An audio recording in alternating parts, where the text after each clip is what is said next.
Hey, all, thank you for joining today.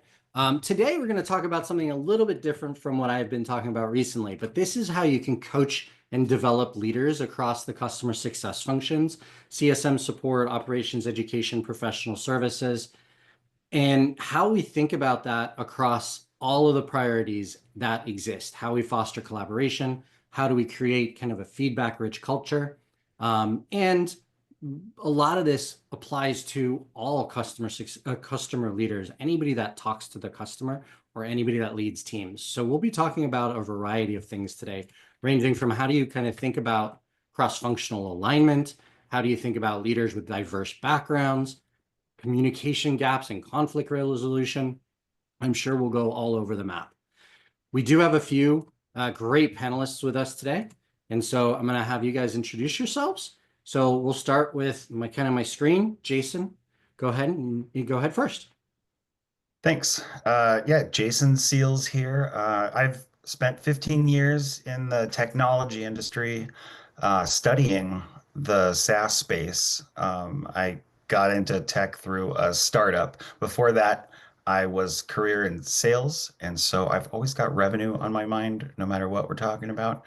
Um, and yeah, I when it comes to this conversation, I mean, I can't say enough about ownership management, and I probably won't be able to shut up about it. So we'll We love a we'll soapbox. state that. Hannah? Yeah, hi. I'm Hannah Thomas. I am a manager of revenue enablement at Ninja One. Previously worked with Philippe at Koros, where I was overseeing customer success enablement. And before that, I was at Brain Labs Digital, a digital advertising agency, where I was working in, enablement, training, and development, in addition to mergers and acquisitions. So yeah, excited to be here. Great. Gregory. Very cool. My name is Gregory Alford, over in leadership development for global sales at ServiceNow. I'm not one for CV intro, and so I'm a board game designer, serial hobbyist, and I live out in the Oakland, California Bay Area. So a little bit about me. Very cool. Thank you to the three of you for joining. This should be a really fun conversation. We've got a lot of different perspectives from smaller to bigger companies and different roles. So when we think about leading these teams across the disciplines and focusing on continuous improvement, what comes to mind? What is one concept or one thought that you think really makes the difference? For me, it's my soapbox around transparency, consistency, and clarity. And that allows you to be clear with what's going on, making sure that everybody knows how it's going, and then being consistent so that your teams can trust you, because that's the foundation of any good team and leading that team, right? And so how do you best communicate in both the good times and in many ways that negative downturn time where people don't know what's going on and they need to be able to trust their leaders? So for me, it's that transparency, consistency, and clarity. How about y'all? First, I can go ahead and get us kicked off. I mean, I mentioned ownership management, and that to me means transparency first. Transparency really has to come if your team is going to be expected to go out there and really make their projects, their job happen, right? And so transparency, I'm right there with you. And that goes with openness. Just really making sure that each person is fully part of the team, that we're in cahoots together to make something happen. It's not me telling you what to do or me just giving you assignments, right? It's us working together to make it happen.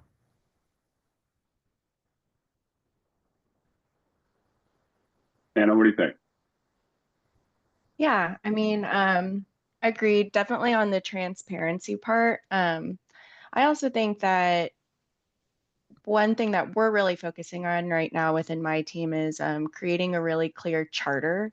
I think it's when I think about my team and helping us, help our customers who are our sellers, I really encourage us to think of us almost as like a small business.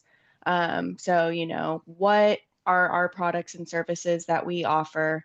Um, and then encouraging each of my team members to also think of themselves as a small business in terms of, how are you marketing yourself? How are you communicating?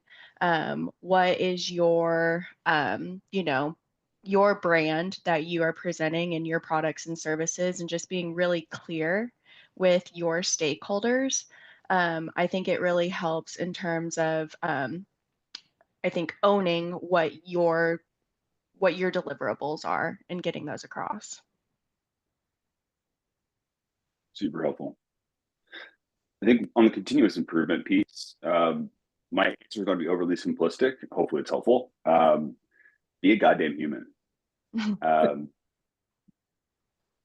the number of leaders, organizations, businesses that get so spun up on doing this one thing right and just overworking a single perspective instead of just approaching work like you would approach making friends, building networks, creating relationships. I think people tend to want to do good work. They want to be successful. People are looking for a path to their own success. By creating human ecosystems, business, we start to chip away at some of that continuous improvement piece. Always, speaking of grandstanding, always go back to adaptive leadership. Just saying the obvious part out loud, identifying clearly, like Hannah said, what we're trying to achieve here, and through consensus, build a path that could work until it doesn't. I'd love to piggyback on that because authenticity is so important. I think that's part of what you were saying. Being a goddamn human, I can't agree more. I do think that's actually a generational shift. I remember, what was it, only 5 years ago or so, there was a whole generation of leaders totally flummoxed by how are we going to manage these millennials, right? And really, what it came down to is, I think as a culture, we want to be more authentic. We just want to talk to each other. And we're going to have jargon in the company, but that's not the same as saying a bunch of big words to sound smart when you could just say something basic to make it clear, right? And going back to your clarity, Philippe, I think that's so incredibly important because how am I going to have a meeting with my, say, ops team? So one of my roles has been owning a CS ops team. How am I going to, have a group of people make a plan together and go out there and, us as a unit try to make something happen that's much bigger than us, right? We're just a little group. Without that authenticity, right? If I just kind of sound like a boss or something, whatever that means, then we're not going to get very far. But if I can like genuinely ask questions about what do you think? Do you think you could handle this conversation? I know I couldn't handle the conversation with that guy. Like that showing a little bit of my weakness, showing a little bit of my just realness allows them to be more vulnerable, which lets me have opportunities for coaching, right? And so say I want to send them over to the SVP so they can collect some data for their project instead of me having to go do it, which gives them a bunch of great experience, yada, yada, yada. But they're nervous to do it and they feel like there's one little part of the conversation they can't handle. Now I have a coaching opportunity. And now someone has grown, has an opportunity to be that much closer to being a leader, on and on. I'm always looking for those win-win-wins. I I think like that, it's Jason. I think go, go go ahead, ahead, Greg. No, go Oh, ahead. just really put a finer point on that because I think Jason said it really well. We, as a culture, we're really good at creating these meta narratives about how difficult managing millennials are, or what are we going to do about Gen Z, or is Gen A going to be confident enough going into the workforce? Yes, the answer to all of these is yes. We're going to figure it out, and the point is to have the conversation, not to get so spun up on the kind of fear mongering side of it. I think they said it really well, Jason, is that we do get thing on the meta narrative. instead of really just being a human, have the Well, and conversation. Greg, the one thing I would chime in, I think we actually have a millennial on here, but I there think is one technically other I am. aspect. There is one other aspect to this, and that's the opposite end. There are a lot of Yeah, leaders who look at the boomer side of yeah, things and go, you can't learn, you're not able, you're yeah. not technology, whatever that might look like. And you have to be able to bridge that entire gap. We have what, four generations currently in the workplace. Yeah.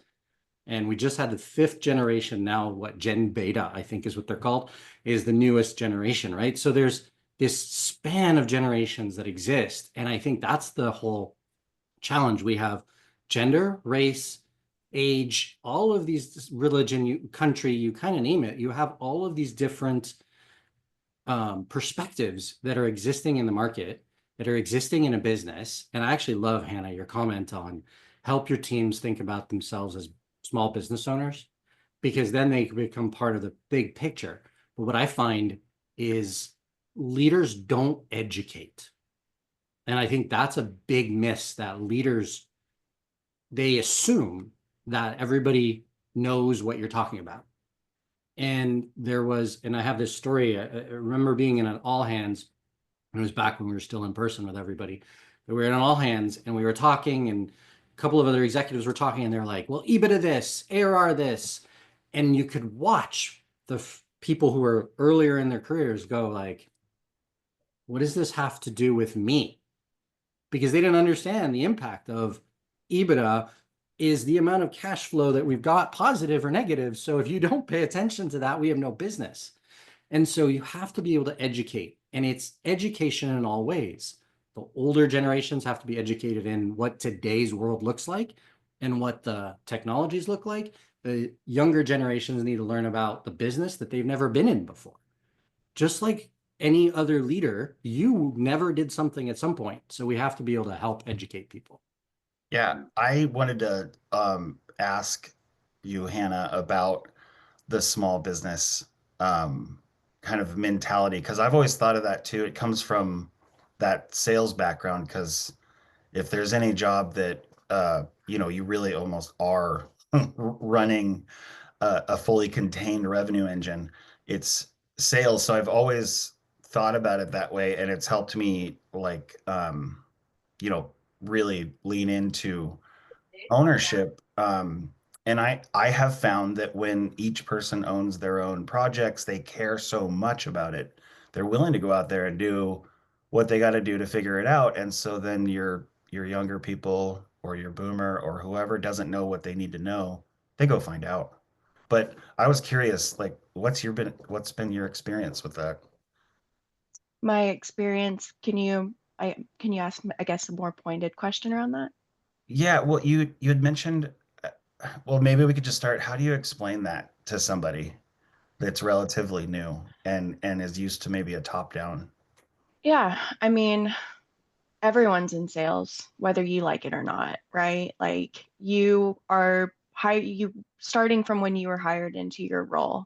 What were you doing, right? Like you were selling yourself, your knowledge, why you should be in the hired for the position that you're in. That selling doesn't stop once you get in your role. You have to prove the value of why you were hired on. And so I guess like in terms of the way that I've always thought about myself in my career, and I'm a very new manager, right? Like new as in last Friday, I got put into my manager role. Congratulations. Thank Air you. high five. Um, This is one but of the reasons why I asked Hannah on, because we have really experienced leaders, we have training leaders, and we have a new leader who's in training leader. So I think it's an yeah. interesting panel. So keep going, Hannah. Sorry. Oh, no, no, you're good. But like, when I was interviewing for the manager role and, addressing obviously like the lack of people leadership and stepping into it. Well, one, like how do you get leader experience without being given it? But like I have had to manage up throughout my entire career, right? And so being in enablement, you are constantly working with stakeholders across the business in order to scale information to my customers who are, in my case, our sellers. Um, and so that was kind of my, I guess, take on this is like I've been managing my entire career, but I've just been doing it at a different level in terms of managing up, which is kind of almost even a bit more difficult in a way, working with executives in order to get the information that you need. So you have to be very concise with your communication. And again, like I think, we were all talking about this a little bit earlier, but keep it simple, right? In reality, we don't need to make things that hard. Like I always really try to come back to we're selling technology at the end of the day, right? Like it can be simple if we put it in that way. Um, but yeah, so I would say like, in terms of thinking about how like this small business concept, it's just always how I've tried to manage myself throughout my career is what does, Hannah LLC look like and how am I branding myself? How am I marketing myself? What product services am I offering? And so trying to think about that in terms of the projects that I own. And I'm trying to, I'm going to get my direct reports trying to think this way as well once we define kind of the charter for our team. But I think it just has made that's what's helped me kind of grow in my career and make myself successful so far. Hope that I answers could your jump in question. there. Yeah, go ahead. I love what you said there, Hannah. We talk about, from a sales perspective, we talk about to whom am I accountable and for what am I responsible?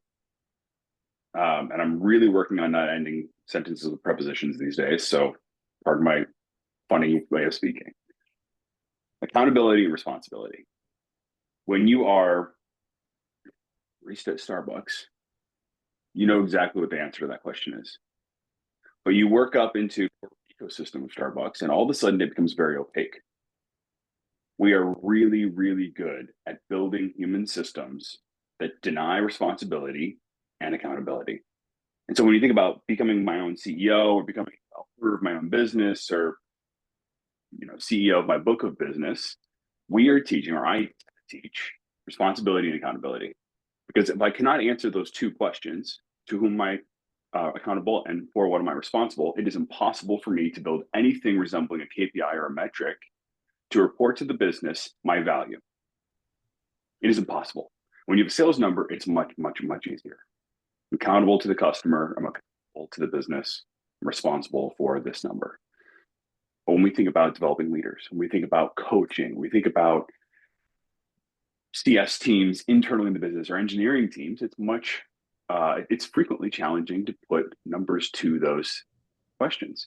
And I think the real work of leadership is answering those questions with an immense amount of clarity so that seller, so that engineer can know exactly how they want to own, to your point, Jason, their business. And that's very hard work that most people don't do very well. So let me ask a question. When you're thinking, and this anybody can answer it, but this is aligned, Gregory and Hannah, to what you're saying, as a small business owner, and Jason, for that matter, your ownership concept that you mentioned at the beginning, right? So when you're thinking about coaching leaders of leaders or coaching the up and coming, so Hannah just became a leader at coaching Hannah, for example, or being coached Hannah, like what helps you, right? What is that resistance? Because people don't like receiving the critique part of the feedback often. And so good coaches, good leaders have figured out that relationship drives the conversation and how do you build the trust to do that. But what few things gets a person there? What makes you trust your leader, or what can you teach a leader so that their teams will trust them, so that that coaching and you can overcome that resistance to honest and open feedback? Well, first of all, don't go in starting with the idea that you know more than they do. I mean, honestly, like that, I feel like the biggest mistake every manager can make is thinking that they somehow know more about what's going on than the person who's actually right there doing it. And so when it comes to ownership management, so let's talk about, a a customer success manager in particular who has a more routine job than say like, a project manager or something like that. Sure. I want to know, okay, so if you're going to be a business owner, then you're going to have to make a plan for the year. So here's your book of business. Here's, likely what's coming in. Here's our expected renewal rate. How are you going to make this happen? How are we going to hit expand targets? What do you want to work on this year to try to expand your skills and maybe even develop new ways? Bring that to me.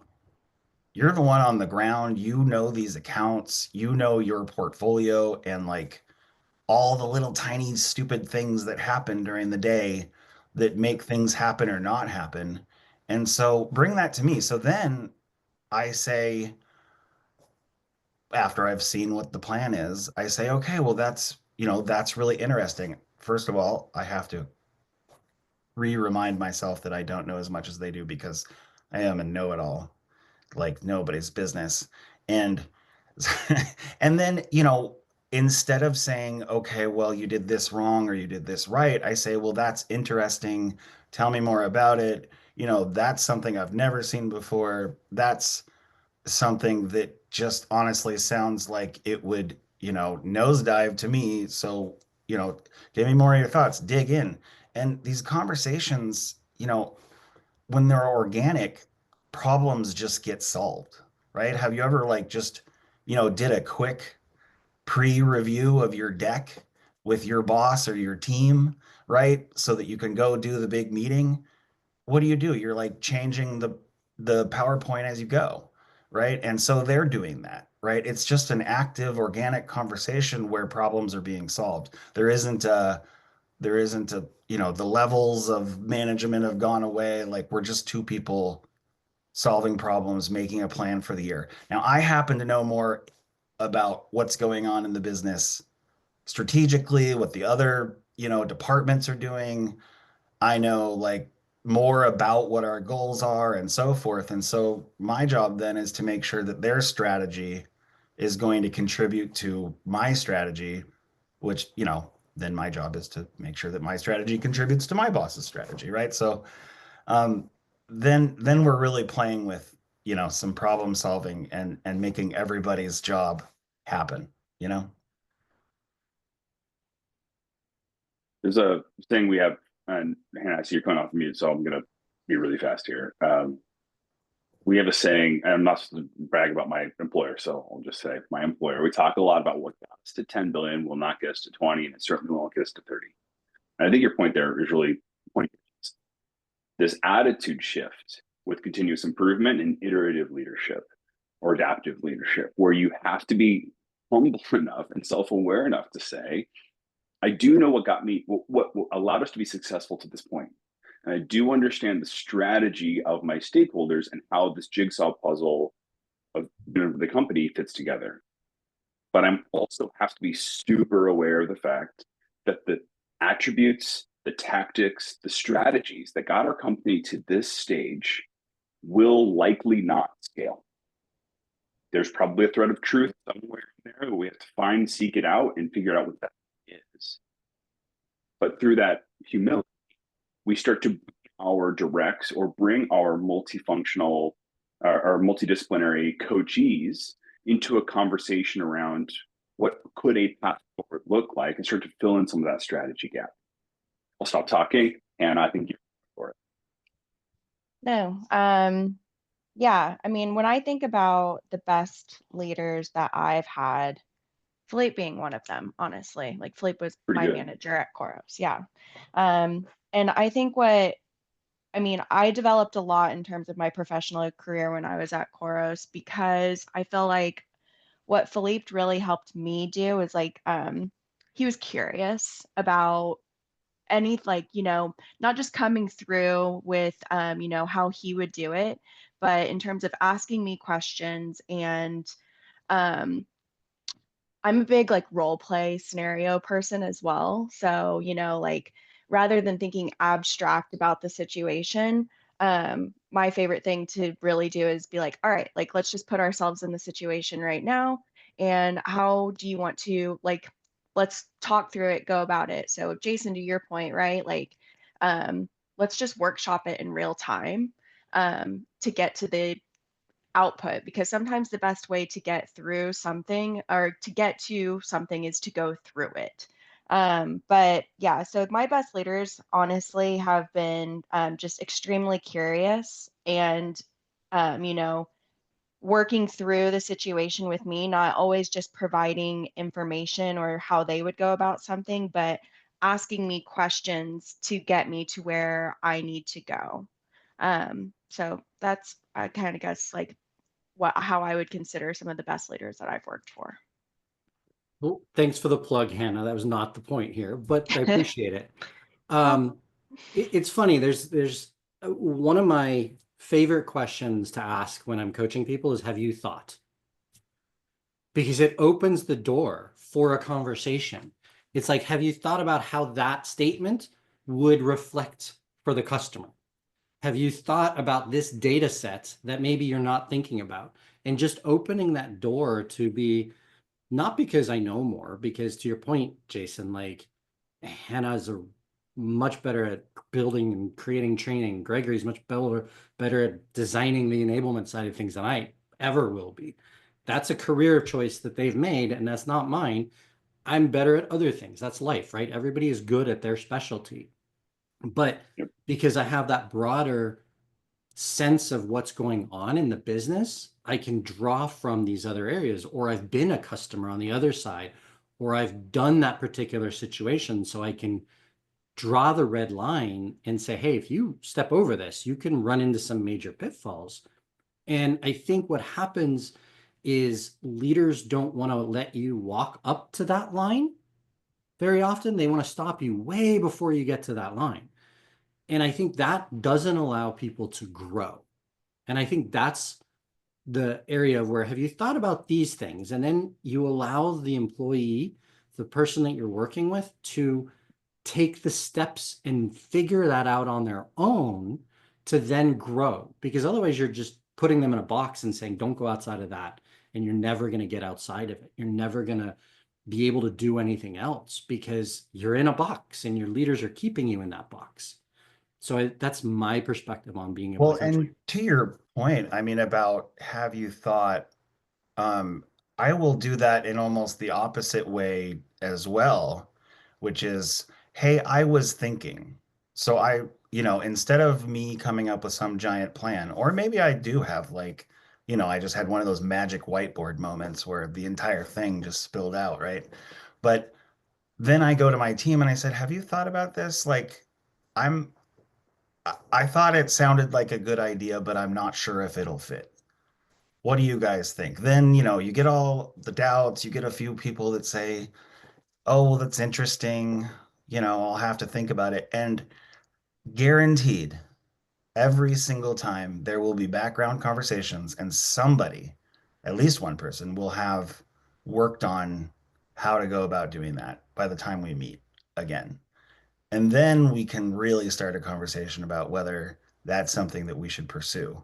It's fascinating how, just kicking off some thinking, right? Um, and and making it again the organic conversation, allows everyone to, like you say, like go up to that line. And not only that, and let's bring it back around to customer success too. Customer success managers of all people deal with more senior Oh customers. yeah. Oh yeah. And if you're going to deal with more senior customers, you kind of have to think like a senior manager, a senior leader, right? Which means you need to be able to understand what all those motivations are, the KPIs, and all that stuff that they're doing. And you'll have a certain amount in that in your scripting, but a true understanding allows you to tell that story, that moment when you can tell the story and say, this is why you need to put resources towards this technology that you purchased or whatever it is, because it's going to have XYZ effects in the language of that executive, right? Because you've got a team of people who've been allowed to experiment things, who've been allowed to think through things on their own. You know, again, it's the win-win-win, right? And the other thing that ends up happening is when I say, hey, I was thinking our CS ops team should go start using sprints and maybe even someday align our sprints with the tech team so that operations teams can start to not throw things at each other that just get in the way, which is often what happens, right? And that was one of those magic ones that just, they are the ones who brought it together. And then I have a whole bunch of people who know all this stuff now. They didn't know it before. They have gone out and talked to leaders, right? Like everybody's growing just naturally in that process. So you have your win-win-win. You have CS people that can talk to senior leaders of their customers, and for that matter, the managers at your company. You have ops people who can go out there and get things done. Um, the thing is, though, all this is great, except that most managers, if you really get down to ownership managing, are scared to death of it. Like they're literally scared because Mhm. there has to be some risk tolerance. Right. And that's something you've got to figure out kind of per project. Like I think, there's certain projects that can go, 95% correct and you're good to go. And there's some projects that you're like, whatever we have to do to make this 100%, this is one of those moments that nothing can go wrong. And then you just go from there, right? And you put the right resources around it. But what was really surprising is how much employees would get freaked out when I actually let them own their projects. Like it's at first they're excited. This I'm talking about brand new employees. Or brand new to my team, I mean. They're excited and then they realize like, oh, he's really gonna let me go out and do this. And now I have to like think for myself and like dream up something. I mean, how often as a frontline employee do you ever get to just dream something up? Never, right? Unless your boss happens to be a true ownership management uh, manage, manager. um, that's a Sometimes it's big scary difficult. prospect. I've had pushback. You're Well, giving that's us what I too was going much to say, room. Jason. So I think there's absolutely an area where managers and employees alike run into that challenge. They worry about the risk and the reward behind it. And I think the best leaders figure out how to walk that in a very appropriate way. Um, Hannah, I know that you were about to come up mute, and Gregory, I know he's grabbed something, so I'll let you guys go. Hannah first. Oh no, I mean, everything that I think we've been talking about here is almost being a web thinker for your direct reports, right? Like you don't know what you don't know.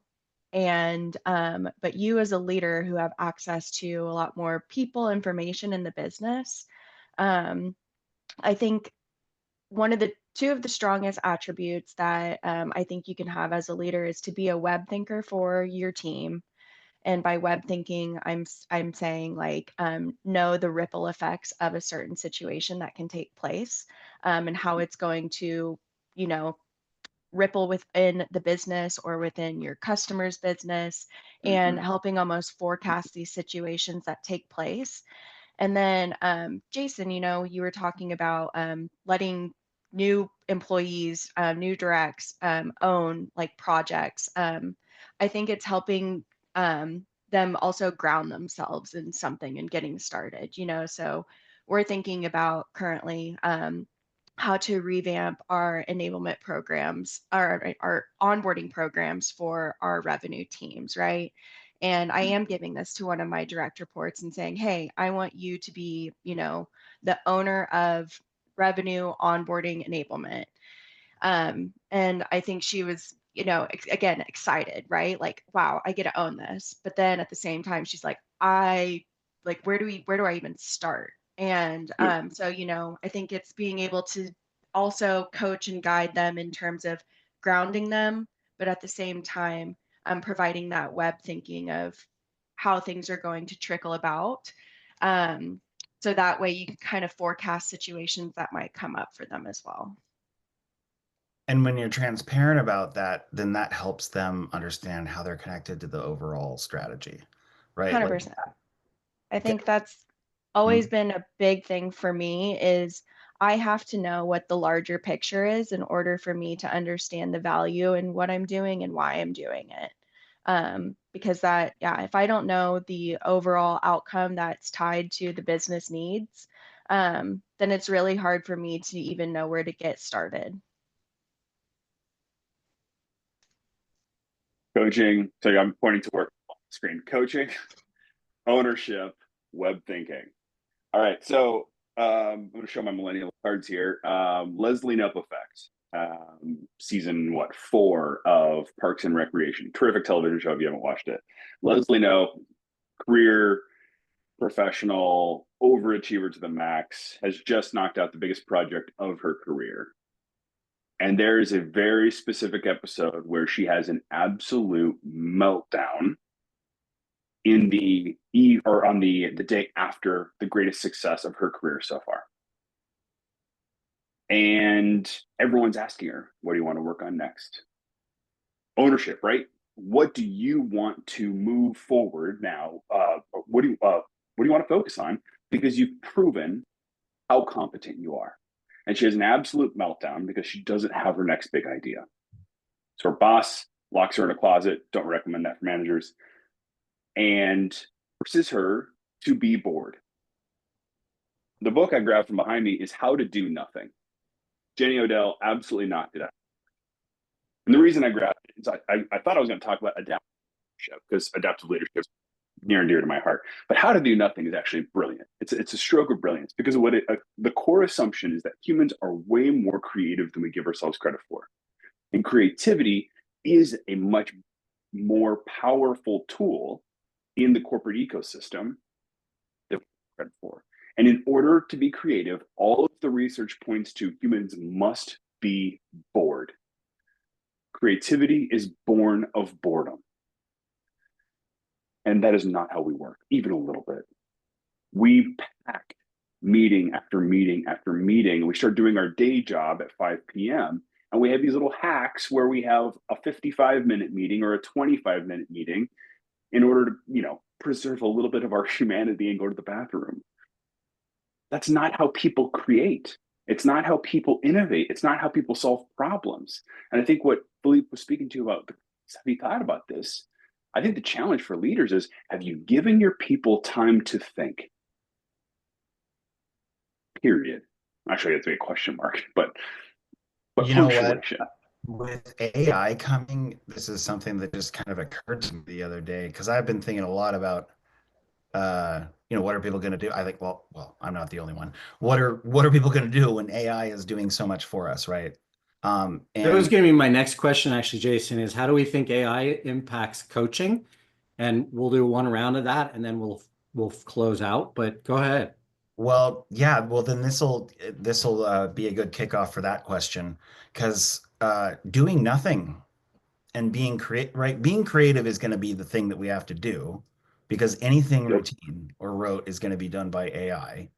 And so we are going to have to let people do nothing and encourage it because they're going to have to come up with something new, right? Yep. AI is going to make it to where as soon as there's a new best practice, everybody's going to be doing it.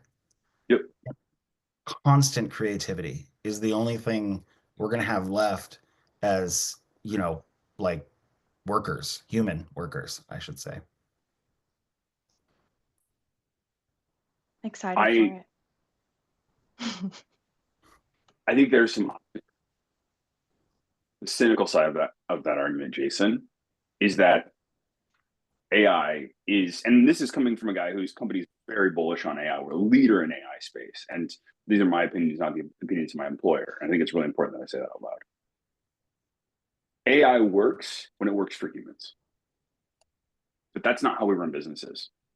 That's not how decades and centuries of business have happened. We have found a way to make a profit, and then we have found a way to increase the padding of that profit by becoming more efficient. And if AI is the tool that we use to be more efficient, we need thought leadership and we need people to stand up for people.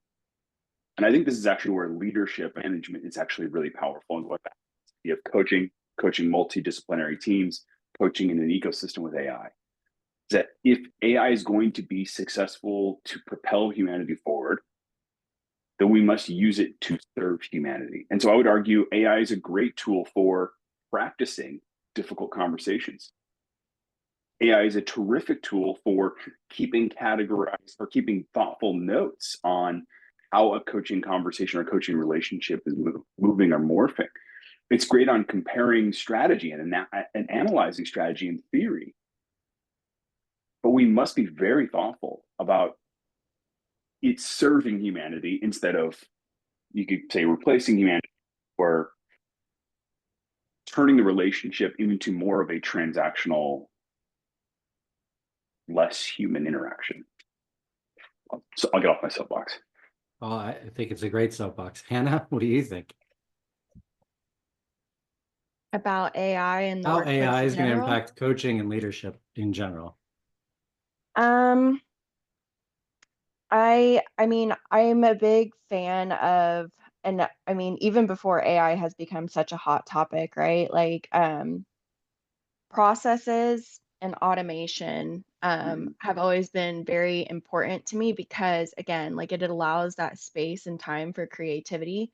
Otherwise, you're just doing all the time. So if you're doing something more than like 3 times, how can we automate it and put a process around it in order for us to take a step back, think about how we can more strategically approach a situation? And Gregory, to your point, how can we then take that time that we're being given back to use AI as a I would say, like, a thinking buddy in order to strategically think about the situations at hand in place. I mean, it's everyone's, best personal assistant in a way. You know, the opportunity to create boredom is profound with AI. But humans have to fight our worst instincts if we're going to leverage it. Because our instinct is to fill the gap, to fill the space. And as someone who's a big fan of boredom, again, my employers, I think we have to be proactive about it. We have to really dedicate ourselves to it, and we have to coach it in our teams. Absolute favorite manager I've ever had. Actually had that. She was my leader in the last 5 years. She had a rule and a coaching conversation we had every week. And the rule was you leave your desk, call you. And you leave and you go for a walk, or you go and do your dishes, or you go and you get away from these 4 boxes and you actually think. We have a conversation. We can get back to the data. We can get back to the everything is saved in the cloud. We can about that later. But when we're investing in your career, investing, build systems to enable others to be a leader, you got to get out of that space. And she built that for me as a specific ask that I had around. I need to be away from my machine a little bit more in order to preserve some things that make me work or making me an effective employee. I think that level of communication, and then to Jason's point on ownership, her role as manager, finding a way to increase productivity, increase innovation through adjustments to management style so that this one person can be successful was really powerful. I do think that it's we're going to scale tasks with AI for sure. No doubt about it. But I think like percentage basis, we're going to scale management. And that's going to be an interesting phenomenon because to your point about coaching with AI, right? So going back to that idea, that I just floated about, hey, why don't we, start doing 2-week sprints instead of just basic project management? Um, you know, had we had AI at the time, like I would have been an expert in it in a couple of days. Like in terms, I mean, Sure. the basics. Obviously, you can't be an expert Sure. to do it, but you know what I mean? Like it's incredible how fast you can learn something, and it's only going to get better. And so we'll be able to go explore, right? Like one of my favorite things to say, is first you experiment, then you pilot, and then you roll it out, right? The experiments come from the front line. And so if I can ask somebody who I think has like a proclivity for a certain thing, like, hey, can you go figure out how we can talk to this industry about their results that they need when it comes to security? And then, teach us all about it. That could be done in a couple of Yep. days, right? Like a full Yep. report with the slides, the whole bit. And then that person is now almost an expert. They know an awful lot of stuff. They're book smart about it, and they're going to have some experience to go off of and connect it to. And then, you know, boom, like somebody is now coached on that whole subject. And I think that's going to happen on all kinds of arenas. And once we're able to do soft skills, and from what I understand, there's already a lot of progress on teaching soft skills through AI, generative We're AI. using it. Yeah. There's just going to probably need to be less managers. Sorry, everybody here, but I think there's going to be Well, less managers on a one-to-one basis, but I think what it does is it scales the ability to have the right conversations the right way, because you couldn't manage someone via AI. I could put an AI bot on that runs on the background and say, manage this person, right? I think managing, so I differentiate managing and leadership. Managing can be done via AI. It tells you what to do, when to do it, and how to do it. Great. AI can do 80% of that a human can do, maybe 100. I don't know. We'll see. Leading, AI doesn't have that, in Gregory's point, human-centric behavior, right? And so I think that AI ends up allowing you to understand what the person is doing and where they're struggling much better. And it allows you then, therefore, to lead them in the right way and the right mentality with the right personality style and all of that thing, because the AI will help provide that information for you based on the way that they do their job on a regular basis. So it allows for that leadership piece to be a little easier, because now I have actual insight to, well, Jason does these things every day, and he likes to ask these questions of AI, and this is how he positions it. Therefore, this is how he will learn and listen to your coaching better. Yep. And then you have a better conversation, and you can lead by driving that strategy and the vision and the human-centric side of things. I think that's how AI is going to really modify, I guess, the managing and leadership, and makes the humans become more leaders and the tools become more management. if I wear three hats, leader, coach, and manager, and the ratio of those three hats changes throughout my career, especially the higher I get in an organization, AI is going to help augment those three hats, or the ratio of those hats, to index more on leadership and coaching and less on management. This is my theory, less on management earlier in one's career development. And there's be a terrific opportunity to develop those other two attributes: the true leadership, vision casting, mission alignment, strategy gap filling, and the coaching piece around actual performance management, or not performance management, but performance development through coaching. I think that's exciting, but that has to be an intentional set of choices. I totally agree, and I'm curious to see how the HR tools will take some of this, because I think they're going to be leading it. So Absolutely. we're almost out of time.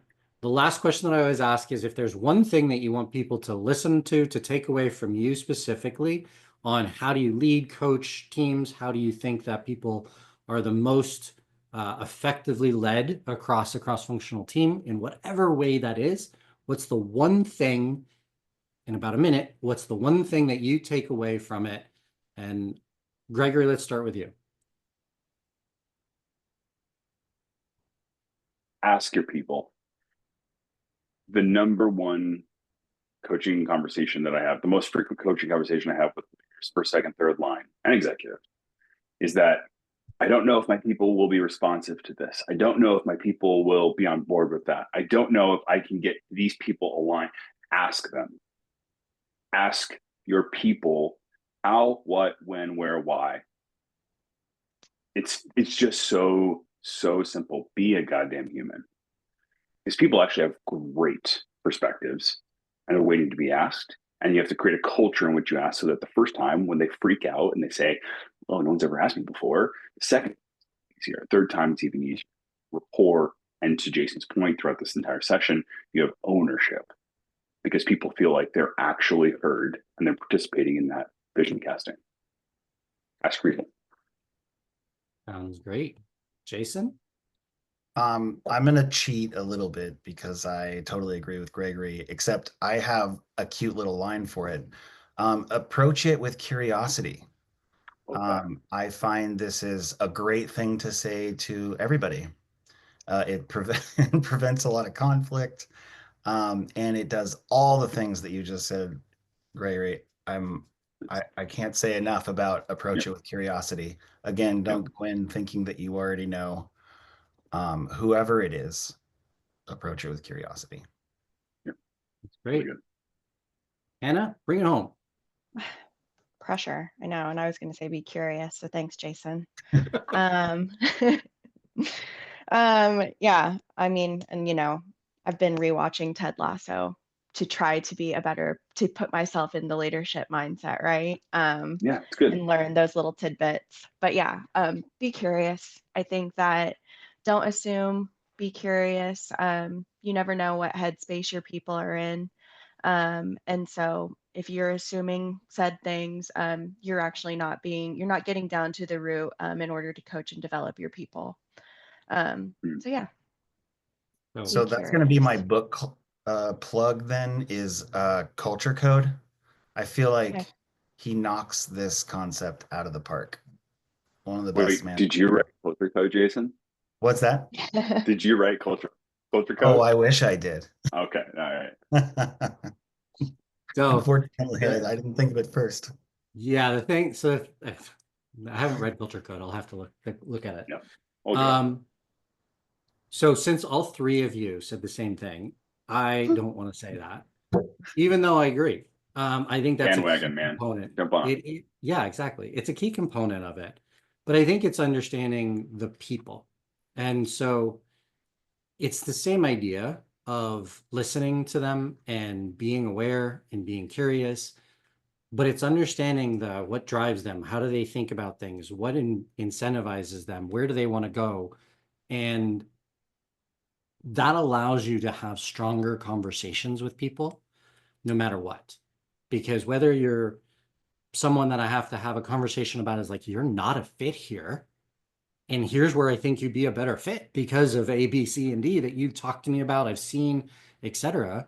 I've terminated people and they've gone on to have great careers and then send me a note later saying, thanks for letting me go.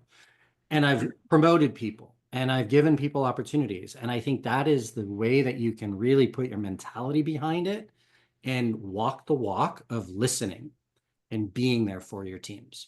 So I wanted to say thank you very much to everyone for joining. I love the conversation, and I look forward to maybe having another one of these at some point in the future. So thank you all. Super fun. Been really fun. Thanks.